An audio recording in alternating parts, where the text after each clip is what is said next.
Hello and good afternoon. I don't know if anyone's here. If anyone is here, let me know. Let me know if you can hear me because we don't want a repeat of yesterday. Sorry, please excuse my grubby appearance. There we go. Um, yes, have we got anybody coming in? Nobody yet. Nobody yet. But there we are. Um, I, w- I'm just sitting here in this garden. We are about to have visitors, so I won't be speaking for very long. But yes, anybody present? Anybody present? Nobody yet. No. Right. So one person present. Can you hear me? Can you hear me? It's ridiculous. I have to do this test every time. Put my sunglasses on. I don't have any sunglasses. They have broken, unfortunately. I need some new sunglasses. It's a very vital thing because, when you're driving a car here, you really do need them. Um, yes, so there we are. Yeah. Can you hear me, Paulie? Hello, Paulie. Can you hear me? You're the only person here by the look of it. So it's obviously too early for most of you, wherever you are in the world. So anyway, there we go. One person and loud and clear. Fantastic. Glad it's working. So that's wonderful. So it's just me and you, Paulie. I know we've got somebody else coming in, but we don't know who the somebody else is. So I don't know who the somebody else is, but yes, we have guests coming for a drinks party. Some of them by boat, some of them by car, some of them walking, some of them probably by bicycle. It's a real mix today. We've got the Sunseeker couple coming, and they're from Colchester in Essex. Very nice people. We've got the lovely Howard's Way couple coming, who are bringing a lady who was involved with Robert Maxwell. So I'm going to learn a lot about Robert Maxwell from her. She seemed to have positive things to say about him yesterday, which I don't tend to agree with.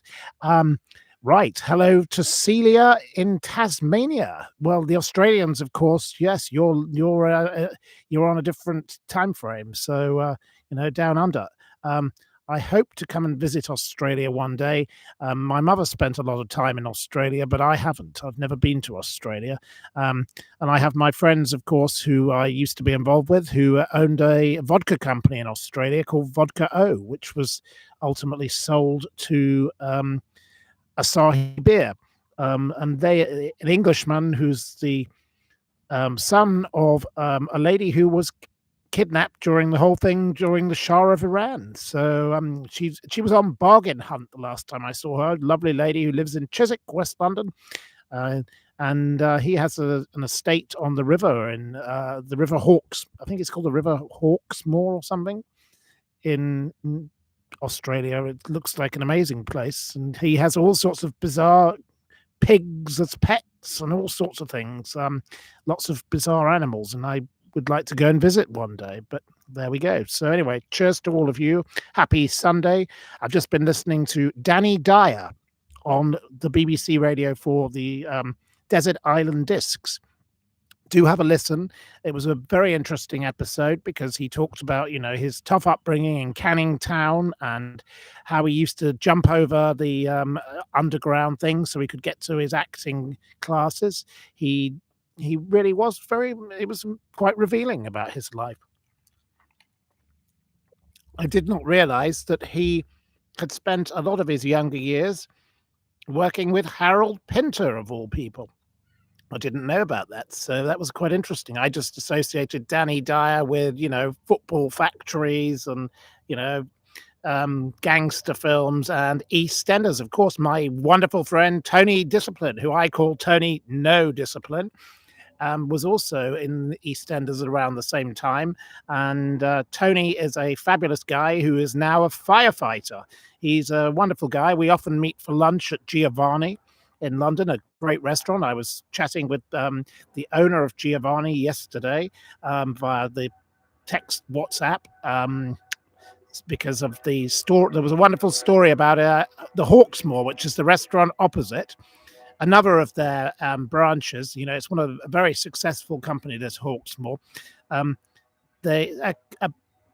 A pair of diners, I don't know if they were a couple or whether they were just friends, ordered a £280 bottle of wine, and the silly waitress got a little carried away, silly waitress or waiter, I think it was a waitress, and gave them a £4,500 bottle of wine. And then they said, "Well, oh, this is very nice." Whether they intentionally knew or whether they just played, or whether they just um, didn't realize is another matter, or whether this was just a publicity stunt by the Hawksmoor restaurant. They had a second bottle, so they had £9,000 of wine for the grand total cost of £280 times two, whatever that is. I cannot add up. I cannot do any numbers. I'm numerically dyslexic. I do words, not numbers. Um, but anyway, Hawksmoor tweeted and said, you know, hope you had a lovely time. Hope you enjoyed the wine, and thank you. And we love you to the waitress. So nobody was criticised, and they got thousands and thousands and thousands and hundreds of thousands of likes, and they got so much publicity that they've actually sold more wine. So it worked out well for everybody. In the end, I wish I had been the one who'd been the recipient of such a thing, because I've drunk some good wine. The most expensive bottle of wine I've ever drunk in my life was £25,000 a bottle. Um, I was with a Q80 Royal, and he he likes to drink expensive wine, and given he's a royal, he can afford such things. I know that is extravagant and ridiculous, and I like wine that costs €4 a bottle. Today I've been at the supermarket. I bought some lovely, lovely wine, and it was just €6 a bottle. Very good stuff it is too, but there's never very much of it. So whenever we go to get it, we buy the whole lot. So we've got they never have more than 6 bottles of this particular wine, but it is very good. Um, I'm trying to read your comments. Tasmania gin has won an award. I've had some Australian gin sent to me in the past. I love the Australian gin. It was fabulous, absolutely tip top and very good. There's gins from all over the world. There's Japanese gin. There's Titanic gin even, it's made in Belfast, and it's obviously associated to the Titanic Museum, I think. You think I should get some Persol sunglasses? I used to have Persol sunglasses. I had some wonderful Persol sunglasses. They were vintage ones. Sadly, they got stolen and destroyed. Anyway, I must go because we have visitors. So anyway, thank you very much. Thank you very, very much. I will talk to you again later, and I wish you a very happy Sunday. We have a visitor who's arrived early. So anyway, I will be talking to you again very soon, and thank you, and have a great Sunday. I didn't realize we didn't have enough time. We've got an early arrival. So German people, very efficient. They just arrive on time. So I will go, but I will talk to you again soon. Thank you very much, and have a wonderful Sunday.